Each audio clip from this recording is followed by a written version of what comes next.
Saya pertama ditangkap, ditodong pakai senjata.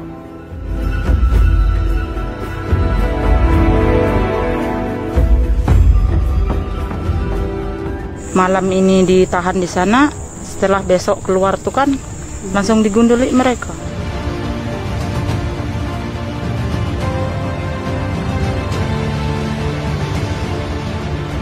Pasti mati kalau ada orang duduk di sini kemarin.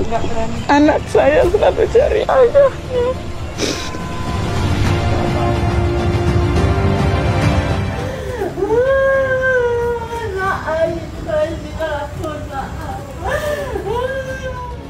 Tujuan perusahaan investor yang datang ini kan menjajah secara tidak langsung.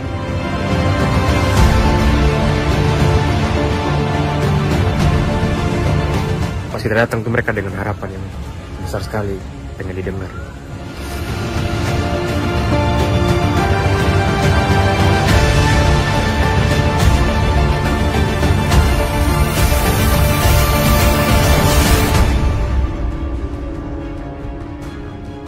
Penegakan hukum tajam di bawah, tumpul di atas. Hilirisasi bagi Presiden Jokowi rupanya menjadi harga mati alias syarat mutlak untuk Indonesia maju. Meskipun digugat WTO, diperingatkan IMF, Indonesia maju tak gentar. Kita juga paham bahwa Indonesia maju itu berarti perekonomian nasional perlu hilirisasi. Tak hanya mineral, perkebunan, pertanian, perikanan, semua bisa dihilirisasi. Begitu kata Pak Presiden Jokowi. Hilirisasi, membangun industrialisasi nasional yang kuat juga perlu diingatkan. Rakyat negeri jangan gigit jari. Kita bicara sawit sekarang. Sawit sebagai salah satu sumber pangan dunia dan Indonesia adalah negara penghasil sawit tertinggi dengan total luas lahan sawit di tahun 2022 mencapai 15,38 juta hektar. Dengan rincian perkebunan rakyat 6,37 juta hektar, perkebunan badan negara 0,59 juta hektar, dan perkebunan badan swasta 8,4 juta hektar dengan jumlah yang dihasilkan di tahun 2022 48,23 juta ton. Rinciannya adalah perkebunan rakyat 16,27 juta ton, perkebunan badan negara 2,45 ton, perkebunan swasta 29,50 juta ton. Dengan begitu sawit layak dikonsentrasikan untuk industri hilirisasi nasional. Faktor kunci industrialisasi sawit adalah tanah. Jika Indonesia ingin menjadikan sawit sebagai basis industri nasional, itu sudah tepat. Mengingat luasan lahan sawit yang terus meluas dan membuat ketergantungan negara cukup tinggi ketimbang sektor yang lain yang diambil dari dalam bumi. Jadi sawit memang harus diprioritaskan.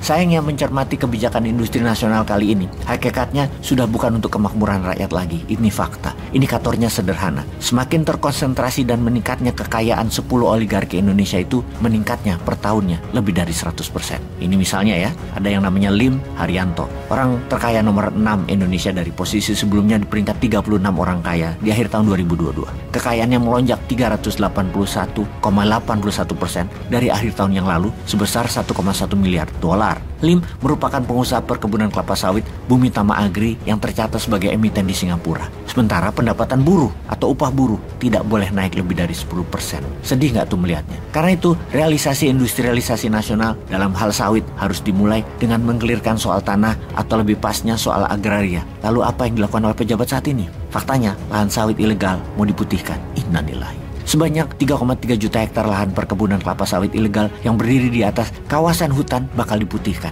Yang terbanyak adalah milik swasta, bukan milik rakyat. Maksudnya, lahan sawit ilegal ini akan dibuat legal dan taat hukum. Hal ini diungkapkan oleh Pak Menko Luhut, yang menurutnya lahan sawit yang berdiri di atas lahan hutan itu sudah terlanjur berjalan dan tidak bisa dicopot lagi. Dalam ketentuan Badan Pengawasan Keuangan dan Pembangunan (BPKP), Pak Luhut memaparkan Indonesia ada 16,8 juta hektar lahan perkebunan sawit, sebanyak 3,3 juta hektar diantaranya merupakan lahan ilegal yang berdiri di atas kawasan hutan. Ya kita putihkan, mau kita parkan lagi, masa mau kita copotin? Logikamu saja, ya kita putihkan terpaksa. Itu kata Pak Luhut. Luhut bilang pemutihan itu dilakukan agar perkebunan kelapa sawit yang ilegal itu menjadi taat hukum dan bisa bayar pajak. Dengan informasi ini kita jadi bingung, kok begitu ya melihatnya? Kita kok jadi mengadopsi ekonomi kapitalis liberal ya? Hal yang ilegal bisa menjadi legal untuk kepentingan pengusaha besar. Kok gitu ya? Bukannya nawacita Pak Jokowi adalah membagi rata kekayaan alam dan tanah kepada rakyat. Kok sekarang malah memberikan tanah negara kepada segelintir pengusaha? Sedih aku. Pengen deh punya pemimpin yang berani melindungi hutan, mengatur tambang dan perkebunan sawit. Sebab tanah air bukan untuk memperkaya oligarki orang super kaya, tapi untuk memajukan kesejahteraan umum, untuk memakmurkan kehidupan rakyat. Peace.